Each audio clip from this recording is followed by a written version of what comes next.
소설을 읽으면 뭔 쓸모가 있을까? 공감 능력이 좀 커진다. 근데 과연 그런가? 내가 그렇게 공감 능력이 그렇게 있는 것은 아니었는데 그럼 진짜 소설만 읽으면 공감 능력이라는 것들이 생기나? 근데 생각해 보니까 그 지점에서 제가 좀 오랫동안 고민을 해봤는데 그것만은 아니고 제가 조금 오판한 것 같아요. 공감이라는 것들이 생긴다는 것이 그 공감이라는 어떤 정서적 하나의 정서는 이게 그냥 느끼는 게 아니고 공감은 실천하지 않고 노력하지 않으면 생기지가 않는 거예요. 그러니까 제가 뭐 만약에 남 선생님이 무슨 큰 일을 당해가지고 혹은 지금 뭐 결혼하셨다 그랬죠. 총각이라고 생각할게요. 맞습니다.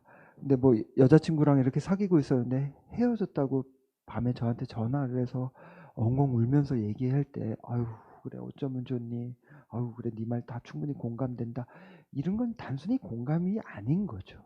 그럼 뭔가 움직여야 돼요. 선생님한테 전화를 받으면 내가 공감이 되면 당장 선생을 만나러 가야 되는 거예요. 가서 뭐 이렇게 다독거려 주기도 하고 밥을 사주기라도 하면서 그렇게 몸을 좀 움직여야 돼요. 그냥 말로 이렇게 하는 것은 어쩌면 그냥 동정일 수도 있어요. 그러니까 제가 읽었던 위대한 소설 속에 나와 있는 많은 주인공들은 그렇게 공감하는 인간들이었어요. 막 움직이는 인물들이었던 거죠. 이쪽으로 가면 망해요. 이쪽으로 가면 죽을 것 같아요. 그리고 이쪽으로 가면 여태까지 자기가 쌓아온 모든 것들을 잃어버릴지도 몰라요. 근데도 가요. 그만큼 어렵고 힘든 거예요. 공감이라는 것이. 그러니까 소설을 읽는다고 공감 능력을 배우는 것이 아니고 소설 속에 나와 있는 인물들의 저 공감하는 태도를 좀 보라는 거였던 거였어요. 사실은.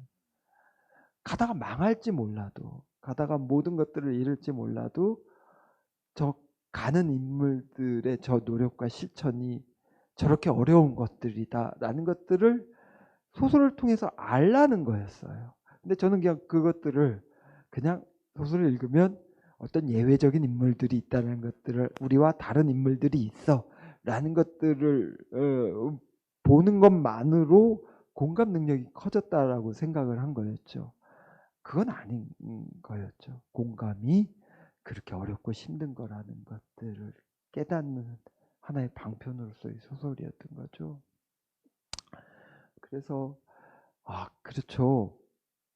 지금 같은 시대에 오히려 공감하는 일들은 오히려 점점 더 어려워지죠. 노력하고 실천하는 것들은 더 어려워지는 거죠. 타인을 위해서. 제가 요즘 이제 코로나 전국이어서 이런 일들을 직접적으로 시험당하는 어떤 경험들을 많이 겪게 돼요. 조금 더 타인에게 이렇게 다가가야 되는데 오히려 움츠려들고 타인을 어떤 혐오의 대상으로 이렇게 낙인 찍어버리는 일들이 우리 사회에 너무 자연스럽게 왕왕 일어나죠. 근데 그 혐오의 대상이라고 낙인 찍는 사람들이 어쩌면 코로나 이전부터 우리에게는 혐오의 대상은 아니었을까라는 생각들을 많이 하게 돼요. 제가 그런 일들을 좀 직접적으로 느낀 게 그 왜 이태원에서 막 그 코로나가 막 확산됐을 때 그 인터넷에서 사람들이 그 사람에 대해 그때 이태원에 있었던 사람들에 대해서 혐오하는 문장들을 쓴 글들을 좀 많이 바꿨어요. 주로 이 동성애나 성소수자들에 대한 혐오 대상들이죠. 근데 그것들은 코로나 이전부터 우리에게 혐오의 대상이었던 거예요. 그게 단순히 코로나로 인해서 확 드러났을 뿐인 거죠. 이만큼 우리 사회는 지금 코로나 전국 때문도 그렇고 혐오와 모욕 뭐 이런 것들이 일반화되다 보니까 이런 것들이 점점 더 소설, 공감 이런 것들이 더 어려워졌다는 거죠.